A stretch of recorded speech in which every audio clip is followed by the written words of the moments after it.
बिहार के सासाराम और मोहनिया में तेजस्वी यादव के साथ मन साझा कर राहुल की न्याय यात्रा चंदौली के रास्ते यूपी में दाखिल हो चुकी है। आरएसएस और बीजेपी पर भी राहुल गांधी का हमला बदस्तूर जारी है। महंगाई और बेरोजगारी को देश का असली मुद्दा बताते हुए राहुल गांधी और तेजस्वी यादव ने अब की बार केंद्र में इंडिया गठबंधन की सरकार बनने का दावा किया। लेकिन हरियाणा के रेवाड़ी में पीएम मोदी ने दावा किया कि बीजेपी इस बार 370 सीट जीतेगी और एनडीए 400 सीटों का आंकड़ा पार कर जाएगी। पीएम मोदी ने कांग्रेस पर परिवारवाद का भी आरोप जड़ दिया। चली, चली, चली, भारत जोड़ो न्याय यात्रा। राहुल गांधी की न्याय यात्रा बिहार से यूपी में दाखिल हो गई, लेकिन बीजेपी और आरएसएस पर राहुल की तलखी कम नहीं हुई। चंदौली में भरी महफिल में राहुल ने सत्ता पर एक भाई को दूसरे भाई से लड़ाने का इल्जाम लगाया। लेकिन हरियाणा के रेवाड़ी से पीएम मोदी ने दावा किया कि कांग्रेस के आरोपों पर जनता बिल्कुल यकीन नहीं करती। इस बार तो जीत और भी प्रचंड होगी, मतलब अब की बार 400 पार। दो विचारधाराओं की लड़ाई है। एक विचारधारा भाई को भाई से लड़ाती है और आपके जेब में से धन निकालकर 2-3 अरबपतियों को पकड़ा देती है, और दूसरी विचारधारा नफरत के बाजार में मोहब्बत की दुकान खोलती है और जो आपका हक है, आपका जो धन है, वो आपके हवाले कर देती है। यही राजनीतिक लड़ाई हिंदुस्तान में हो रही है। लोगों ने एक और संकल्प लिया है और जनता जनार्दन कह रही है, आप लोग कह रहे हैं, जिसने 370 हटाया, जिसने 370 हटाया, उस बीजेपी का टीका 370 सीटों से होगा। राहुल ने मीडिया पर सत्ता का चारण होने का इल्जाम लगाया। दावा ये कि जनता के असली मुद्दे टेलीविजन स्क्रीन से गायब हो चले, अन्याय के शिकार हुए लोग मीडिया में नजर नहीं आते। लेकिन पीएम मोदी ने कांग्रेस की नीयत पर ही सवाल उठा दिया। अरबपतियों के लिए काम किया जा रहा है, किसानों की जमीन छीनी जा रही है, गरीबों की जमीन छीनी जा रही है, महंगाई बढ़ती जा रही है, बेरोजगारी बढ़ती जा रही है, मगर इसके बारे में टीवी में आपको कभी नहीं दिखेगा।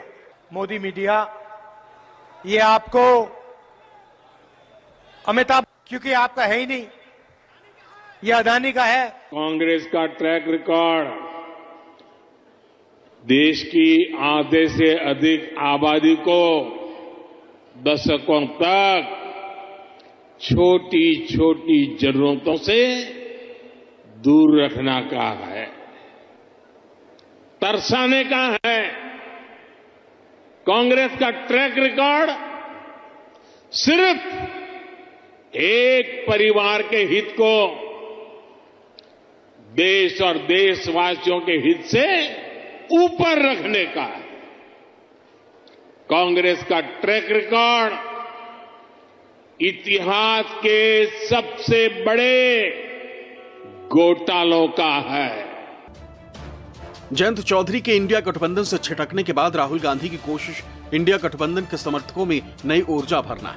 कांग्रेस राहुल गांधी की यात्रा से उत्साहित भी दिख रहे हैं, लेकिन बीजेपी की माने तो यूपी में राहुल की यात्रा का रत्ती भर भी असर नहीं होगा। हम हर जगह जा रहे हैं। अब जैसे देखिए चंदौली है, ये किसानों की जगह है, ये कीनाराम बाबा की तपोस्थली है, जन्म स्थान है, और ये कमलापति जी का स्थान है। यहाँ पर हमारे सभी लोग, हर वर्ग के लोग, हिंदू, मुसलमान, सिख, सबको लेकर कांग्रेस सबको लेकर चलती है, सबके साथ खड़ी रहती है। प्रियंका गांधी शिरकत कर रही हैं। बिल्कुल, कायर आनंद आ रही है, बिल्कुल आ रही है। कहाँ से ज्वाइन करेंगी? वो कल मुझे लगता है शायद बनारस कल आ रही है। बिल्कुल उस यात्रा में रहेंगे। इस राज्य में श्री राहुल गांधी जी के कदम पड़े, उस राज्य में कांग्रेस वैसे भी डूबता हुआ सूरज है, लेकिन वैसे वैसे कांग्रेस का अंत दिखाई दे रहा है।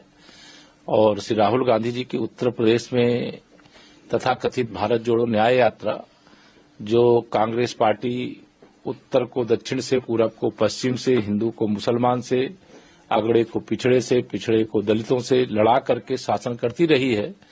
अब उसको ये मालूम होना चाहिए कि देश में माननीय प्रधानमंत्री श्री नरेंद्र मोदी जी के नेतृत्व में सबका साथ, सबका विकास, सबको सम्मान, सबको स्थान देते हुए देश को और प्रदेश को आगे बढ़ाने वाली सरकार भी है। यूपी से पहले बिहार में राहुल गांधी की भारत जोड़ो न्याय यात्रा में आरजेडी नेता तेजस्वी यादव भी शामिल हुए।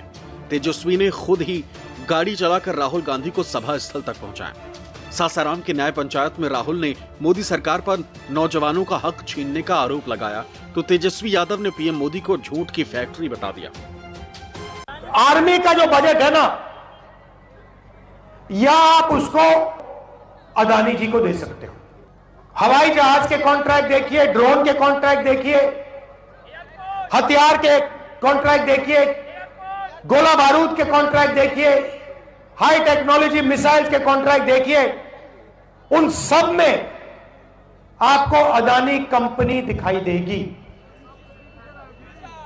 सारे के सारे कॉन्ट्रैक्ट्स में आप खोल के देख लीजिए, आपको अदानी जी का नाम दिख जाएगा कि हिंदुस्तान का डिफेंस बजट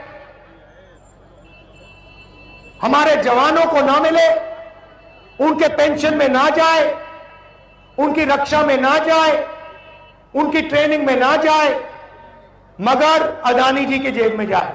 और राहुल जी आज आए हैं, हम उनका स्वागत करते हैं और ये घूम करके देश भर में देश को जोड़ने का काम कर रहे हैं और ये बहुत जरूरी है। ये नफरत की राजनीति जो लोग करते हैं, जो झूठ का प्रचार करते हैं, हमने पहले भी कहा था कि मोदी जी जो है वो झूठ बोलने के फैक्ट्री हैं। मोदी जी जो है वो झूठ बोलने के होलसेलर हैं। मोदी जी जो है झूठ बोलने के मैन्युफैक्चरर हैं। मोदी जी जो है झूठ बोलने के डिस्ट्रीब्यूटर हैं।